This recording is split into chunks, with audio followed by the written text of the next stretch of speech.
na muntu uhishinda ababifashe gutyo wababwira iki nakazi kabo nusarwo bayinteye kugira ngo bababaze none se ko nabyaye bwo ngatinda gupostinga umwana hari uwambwiye ngo mupostinge sinjye wamwipostinge kwakuze kuri muntu dufitanye ikibazo nta kintu ngiye byo ngibyo babimbwiye ko hari akantu wavuze wibutse yavukuvuzeho ariko yabinsobanuriye yambwiye impamvu yabivuze kandi nayumvishije harya ngo yavuze agaki ngo yaravuze ngo bahora bavuga muya tuzakubone wakoze ubukwe we ubutekereza iki ku bantu bora bagusaba igikwi twagiye twumva muri ibi bihe ko Miss Rwanda ibamo ruswa y'igitsina kiriya gihe nawe byabagamo cyangwa se warabyumvaga ngo byarambabaje hanyuma ELSA wafungwa wabyakiriye wafanaga nde uyu mwaka wanafanaga yari muheto kandi yabaye Miss ya abandi none se sarugo se nge nabaye Miss Nise mbayeho nabi na okay ariko ari igihembo watwayemo ya utandukanye n'utandukanye bicaranye na Kimenyi muri abantu navuga kapo yanyu y'inspiring abenshi ubona ko rwose niyo postinze ifoto amagambo bababwira navuga ngo suburyarya nta negative comment njya nkunda kubona kuri couple yanyu kiriye cyo byibuze mu cyakira gute ngiyo muri kubona abantu babandikira kuri ya mwicaranye mu rugo tubwira utugambo tumwe bamukoresha ubutaha nibyongera ngenzana kurega Astuba ikintu cyambangamira nje oya ibyo ari byo byose wari wababaye kuko wanditse ko nyine Muyango asa naho ari mu ijuru ese aba bantu ntibajye bashwana azatubwire hari abantu babana badashwana buriya byabura nyine murashwana GASARO TV Kunzi ba GASARO TV tubahaye ikaze umerere mu mande zose zisimbasuza cyane abari mu Rwanda n'abari muri diaspora ndabakunda cyane turi kumwe na Muyango impamvu muvuze abantu benshi baramuzi bise umuntu utakuzi Muya barahari nk'abandi barahari barahari bamwe na bamwe yego turi kumwe rero na Swatas Limited sibyo gira ikiru dutangira wibwira ku bantu ndetse ravuga ngo nanjye dumwe mu bafatanya bikorwa bayo n'umufatanya bikorwa harya buri yara yego utarangaza Muyango mbabarira emi va inyuma sibyo nave ego shaemi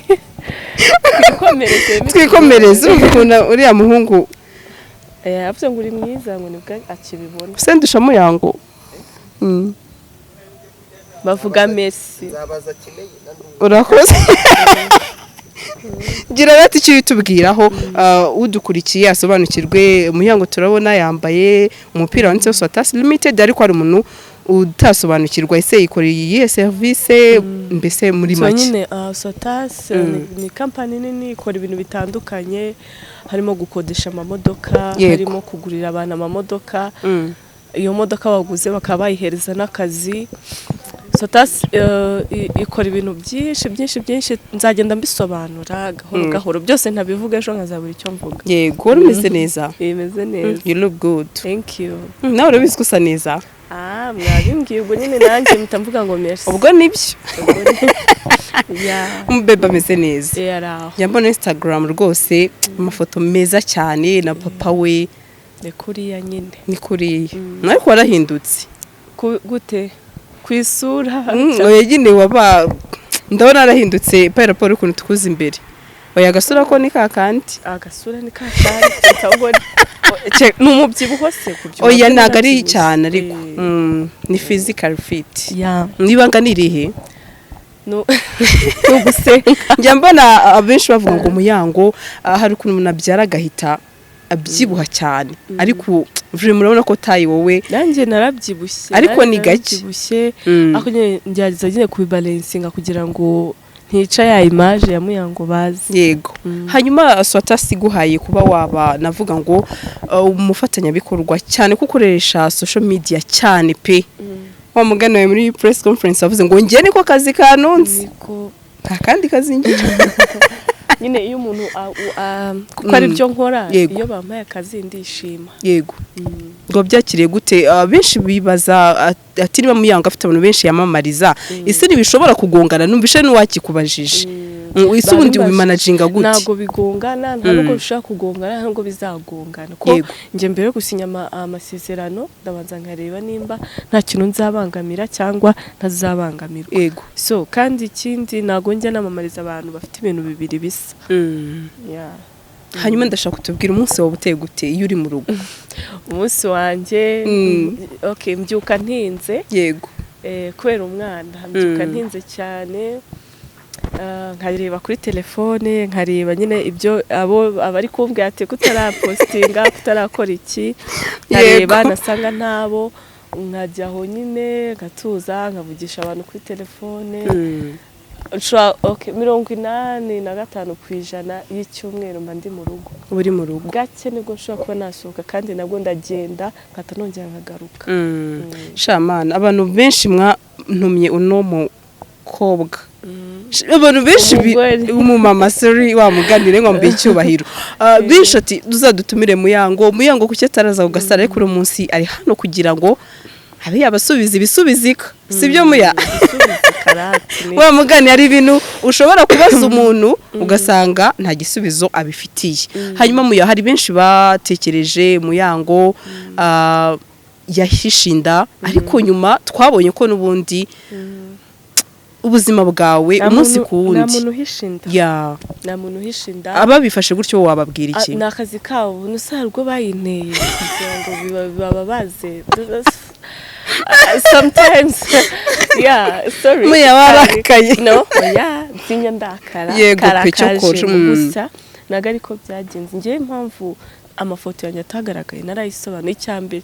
nayifotozaga ngabona iyo foto nago sinayikunze na ikindi nabonaga kujya gupostinga ku kwezi kwa mbere kwa kabiri n'ibintu bizangira kugeza ku mezi 9 so nyine kandi none se ko nabyaye bwo ngatinda gupostinga umwana hari uwambwiye ngo mupostinge sinjye wamwipostinge nyine nago wa posting ikintu ubona kitari cyiza no niba complaininga ngo sinapostinze nka posting ibibi nabyo bazavuga ku cya postinze ibibi yego so ubu ugomba rero kubanza ukarindira ukareba ko ibintu ugiye gupostinga cyangwa gushyiraho ari ibintu bisa neza bigaragara neza hanyuma fata ku mavuta navuga ngo nawe ni brand ambassador nkawe nkanjye wa Swatas Limited ndetse nishimiye cyane hari umunsi bitigeze kugenda neza ariko uyu munsi baravuga ngo isi ni sako yego uno munsi muri gukora muri company imwe ise yagusabye n'imbabazi njyewe rero nago uretse na hano kuri kamino mu buzima busanzwe ngiye niyo mbabaje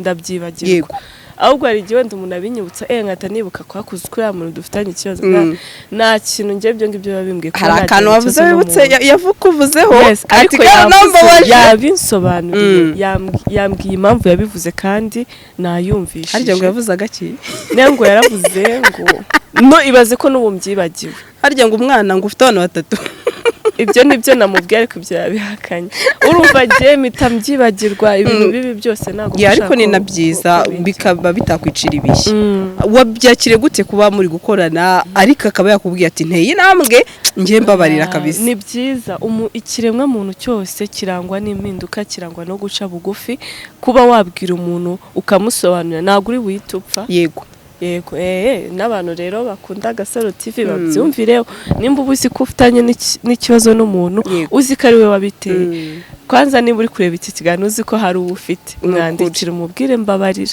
iyo umwandikiye mbabarira nubwo atakubabarira urabohoka hanyuma we agasigara nawe yitekerezaho disi mama nta n'umutima mubi Muyango yigirira ni guki bimenya oya biraho nyine wa muntu wababaye ariko kuri uyu munsi akaba atakibuka ko hari n'ikintu ufata yigeze kumuvugaho nese wagomeza ubabaye ukazagera nta nubwo yavuze ibintu birebire ntabwo ari umuntu wafashe time ye ngo yirirwa mvuga oya ni akantu kamwe kabayeho birarangira ariko ni byiza ko umubabariye hari n'umuntu ukomeza ibintu muri showbiz subizi kavuga ati burya ni kwakicara no mu kiganiro rimwe na rimwe warambabaje si byo se bibaho hanyuma abantu bakubwira kuri mwiza byo byakira gute nzakira neza yego mba Muyango ati ako kantu wongeyeho ko ako kantu se akantu nyine kakandi ko kuvuga ngo ni ikibabwiye ko kizi kwirukanka cyane ngo kikagenda kikarenga iwabo. harya ni ihene niki sinzi icyo ari cyo gusoma umugani njya mwumve ni byiza nyine nawe bitazatuma wiyumva ukarenza. oya ariko ntago bizabaho. oya ntago byaba si igihe cyose umaze navuga ngo nta muntu navuga ngo donc muri iyi si ntibyabura ariko nta muntu turumva uvuga ati muyango ibi byarakomeye ibintu nk'ibyo. Siko hari n'igihe ugeze ko nsubiza amafaranga urabyibuka byagenze gute? Je ntabwo ibyo numva mbizi gusa nzi ko nta n'abashaka ibibazo. Shana gukunda ibibazo pe ndabikubwira behind camera urabyibuka uko byari byagenze kwisa ukibuka. hari n'umuntu yigeze kuma amafaranga ngo mu postingira akantu sinzi ikintu mu gitondo nabyutse nsanga yambwe kirude niba ari kubera amafaranga abantu baba bayakoreye niba ari sinzi cyabimuteye. Ndaje nsoma iyo message mitamusubiza ya mafaranga. Oya ngewe ragara twebwe ni ibintu bavuga we noneho umwihariko ibyo bintu yari yamaye gupostinga nabipostinze ku buntu ariko amafaranga ndayamusubiza. Ariko nyuma yaramamagaye nsaba imbabazi aramwanga uratandukanye ndambwa oya ntago ari niko nyisi ngundi ibibazo. Yego nawe kesi yawe rero ndayibuka wishaka kwivuga. Urayibuka ariko ntago yari mbinji. Ntago yari naringize ngo ntago yari mbi mama. Hanyuma muya navuga ngo uri umuntu uzwi cyane ndetse ari nayo mpamvu no munsi Swatas Limited yakwifashishije mu kuba waba navuga ijwi rigera kure ndetse ukurikirwa n'abantu benshi cyane. Ese kuri uyu munsi noneho ubasha kuba wabifatanya gute urugo akazi tuzi ko kurera biragora. Kurera nibyo bigoye ibindi byose biroroshye kubimanage nyine kubyara kurera ikintu nyine cyose kirimo urugo aho niho babigore ariko ibyo by'ubustari nta kibazo kabisa. Nta kintu bibangamira na kimwe. Hanyuma abantu benshi navuga nafata nawe uretse ko ntago ugendera ku bantu cyangwa tugendera ku bantu bahora bavuga muya tuzakubone wakoze ubukwe we ubutekereza iki ku bantu bahora bagusaba igikwi tubwire. Nzabatuka hano kuri kamera hashe mane ubukwe ako nzabukora sibyo kwa mwengo ushaka nzabikora. Muya oya uzakora ubukwe kubera abantu se none se nyine niba atari kubera abantu ndetse nyine bakazabona mbukora ubuse ntago ndeba ntago nzi kureba ibimbere ntago nzi kureba inkwiye. Yego so abantu rero birakurambiye no ntago binda oya donc kuba kunona icyo kintu njya mbona no muri comment za Instagram ndakurikira abantu benshi yo muya uri mwiza rwose ibi nibi yabo bihorere niba bazi ko ndi mwiza bakunda ibyo mfite byose sibyo rata ibyo ntafite nabyo babyihorere bavuga ati buriya ni kuri igihe nikigera.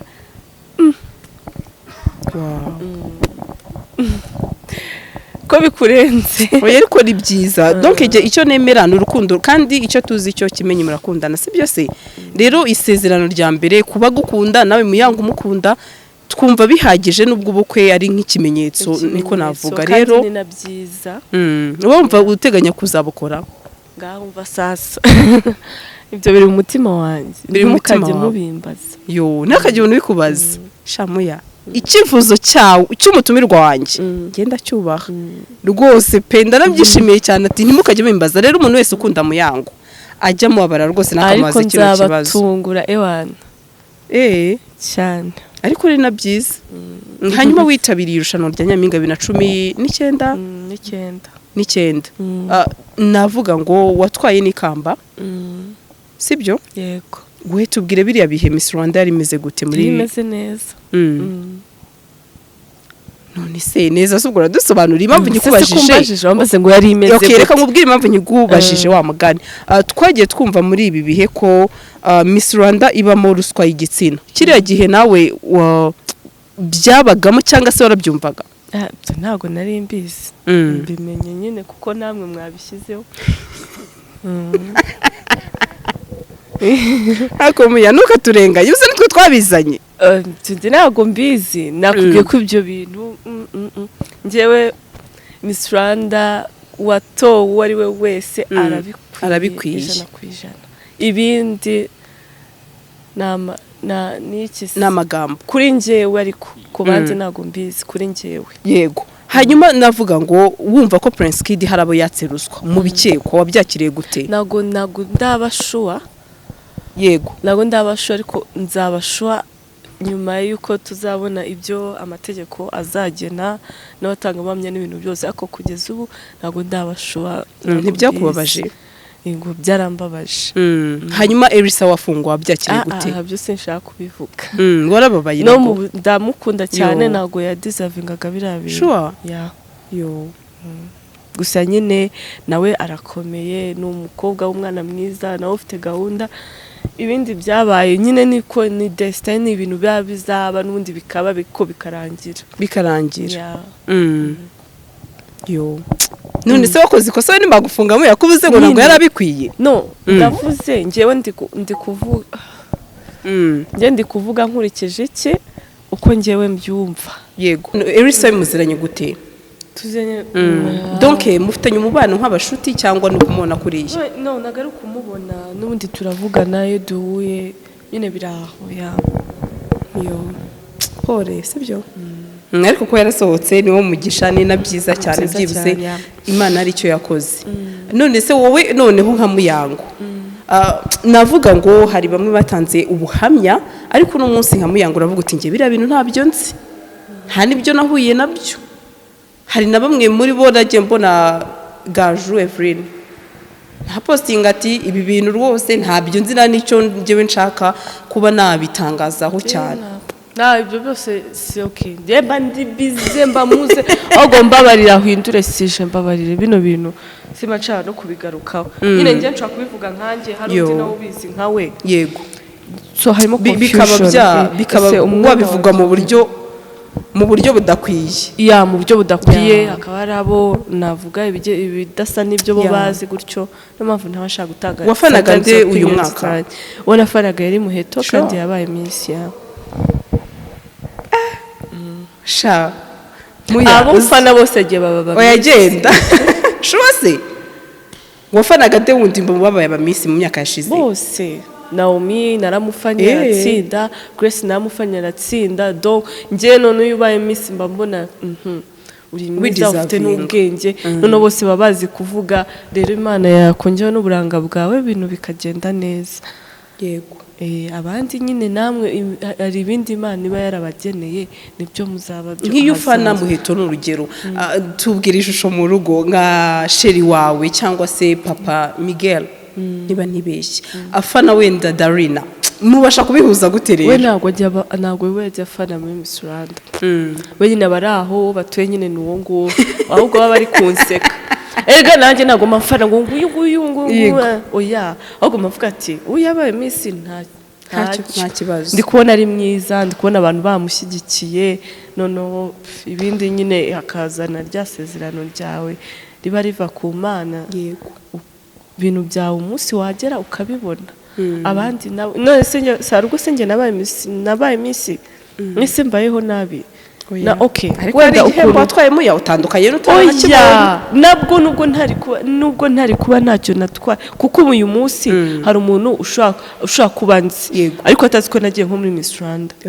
Birashoboka hari umuntu unzi ariko atazi ngo harya twekegeye ibyo by'ibembo nta kintu bivuze ahubwo wowe nkawe wowe ubwawe ni wowe ureba se ubuzima bwanjye burerekeza bimeze gute bla bla. Hanyuma wabona byari ngombwa cyangwa se Miss Rwanda ivaho wabyakiriye gute? Ntabwo ibyo mbizi sinzi uko nabyakiriye ariko Imana ntibizaveho. Ni mu myidagaduro hano dukurikira turi benshi, biri mu bintu byiza, biteza umwana w'umukobwa imbere, bitanga akazi. N'abantu benshi wagiye Jory kunameze ubuzima bwe iki sameze neza n'abandi benshi n'abandi bazaza n'abavuyeho bose baba bameze neza. Utari umunyamakuru abakora iki bakora ibi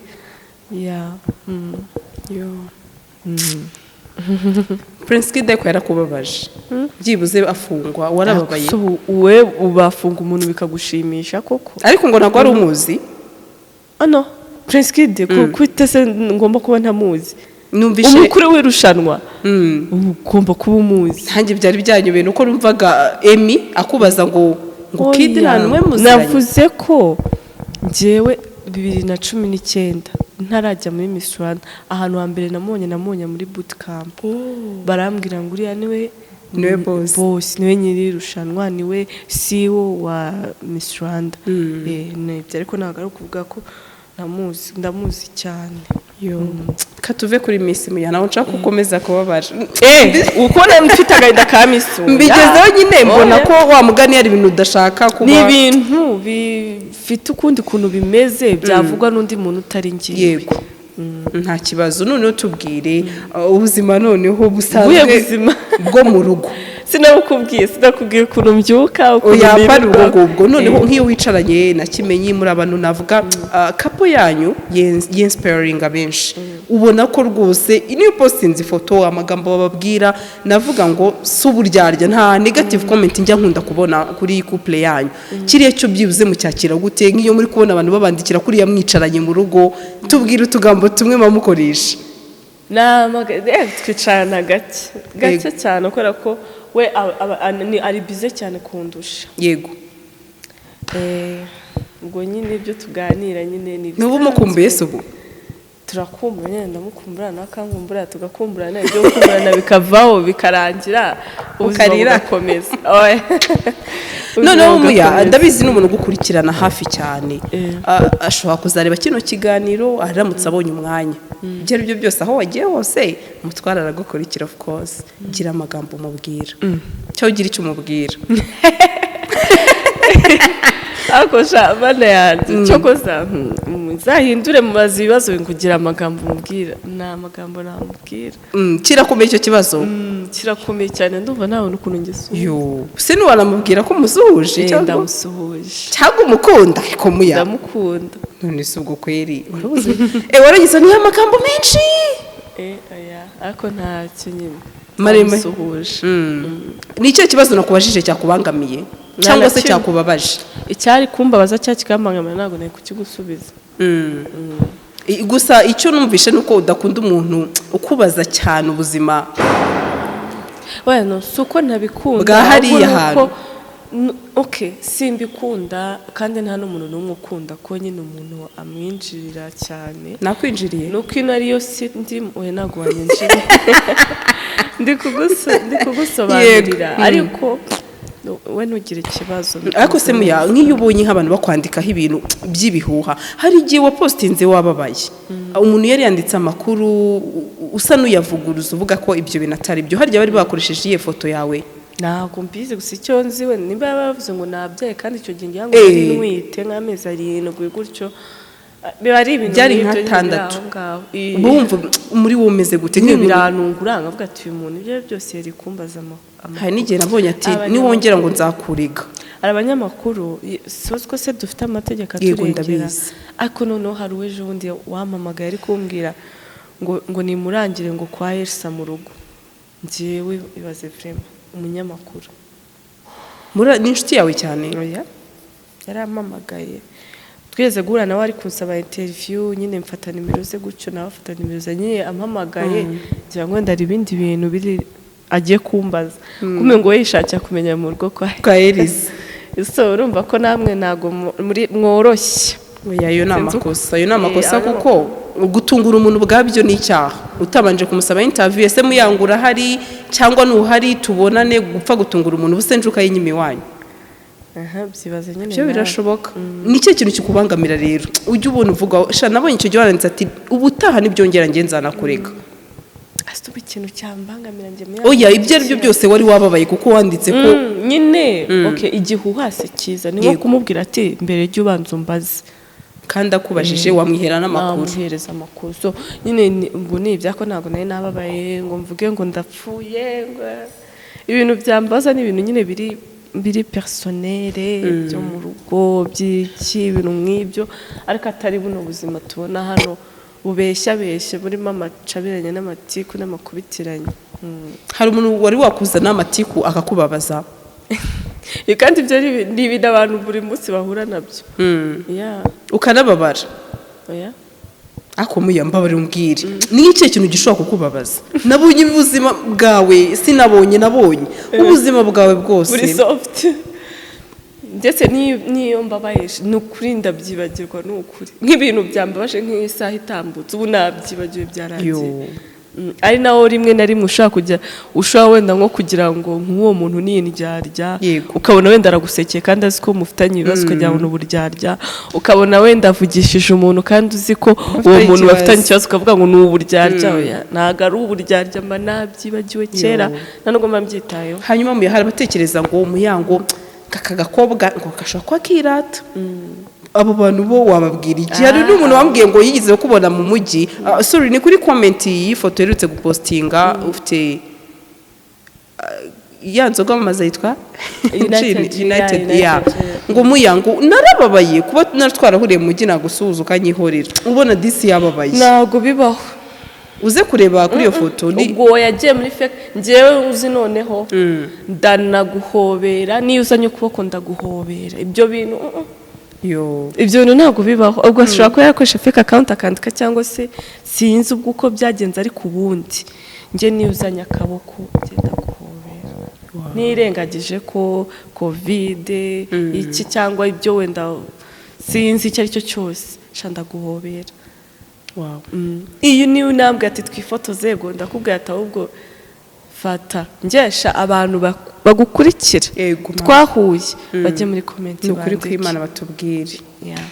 Murakoze rero kadusoze Muya, none navuga ngo uri mama uri strong, uri wa muntu udashobora kumva amagambo ubu nucitse intege ahubwo ukarushaho kuba wakora cyane. Ibanga nirihe ko ari nk'umuntu urugero abadamu cyangwa igitsina gore tugira imbaraga nkeya, umuntu ashobora kuza akakubwira urugero Muya wari uzi ko n'urugero ngiye gutanga ariko Imana izabikurinda, wari uzi ko Kimenyi ari kumwe n'umuntu hanaha donc ukabona ko umudamu kubyihanganira biramugoye, ariko uri wa muntu ubona uhorana imbaraga.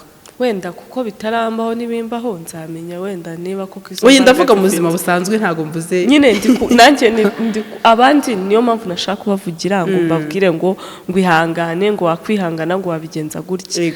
Wenda umunsi bizambaho nzaza hano ntangiye experience mbabwira ati nakoresheje iki kugira ngo iki kitagenda uko, ariko sinshaka kubeshya ngo mvuge ngo ibanga ngo niri kuryo gusanga ngo umuntu ngo bakubwiye ngo hanyuma ukabigenza gutya. Oya nirinda kubeshya ko bajya bavuga ikibazo cya nyuma ngo ntazibana zidakomanya amahembe. Impamvu nyikubajije iki kibazo ni iyi mpamvu hari umuntu wanditse comment ubushize kuri Instagram yaravuga ati Muyango asa naho ari mu ijuru, ese aba bantu ntibajya bashwana azatubwire. Hari abantu babana badashwana buriya byabura imyene murashwana ariko ibintu mushwane si biba ibintu ushaka kudestabiliza mu mutwe bigutesha umutwe wenda mugapfa hari igikombe niwariye ntiwanyweye imiti kandi amasaha y'imiti arageze wenda nakubwiye kare ngo ukore kino kintu ukaba ibintu nyine nk'ibyo biraho. Donc nta kintu gikomeye urahura nacyo mu rugo? Ntacyo. Wow, Imana izabikurinde. Imana izabindinde niba ariko njye ariko buriya ndatangaje wabona n'icyo nawe nacyo gikomeye ariko ngiye kuri njye nkumva kiroroshye. Sure. Oya Imana izabikurinde Muya, tukwifurije urugo rwiza n'undi nk'uko rusanganwe Imana igihora ibubakira. Suze Kimenyi cyane none dusoza gira icyo tubwira. Kugira ngo rero dusoze neza nta kindi kintu navuga mu gusoza atari ugushimira Swatage yamereje ino opportunité. Ubu ngubu umunsi ku wundi ngiye kujya mbabwira kuri Swatage ibikorwa byayo, donc buri kantu nyine sinshaka kubivuga byose, uzahora ubitubwira umunsi ku wundi. Nzajya ngenda mbabwira ati noneho mwari muzi ko muri Swatage bimeze gutya, noneho wa wundi wiyumvishemo agende kuri iyo serivisi gutyo inshuti zawe zose zirwa zikubwira. Hanyuma ikindi abantu ubwo ngubwo batarambona ku Gasaro TV nabo ndabasuhuje sibyo, ariko ibaze ko njye nanjye nkurikira ibiganiro byawe, icyo washyizeho ndakireba, icyo washyizeho ndakireba. So ubwo rero kuguteza imbere se kuruta kureba ikiganiro cyawe ni ukuye kuba naza nkicara arega nta kintu bivuze sibyo. Fata hanga mu ntoki. Thank you. Kandi courage yego ndamusuhuza. Gasaro TV.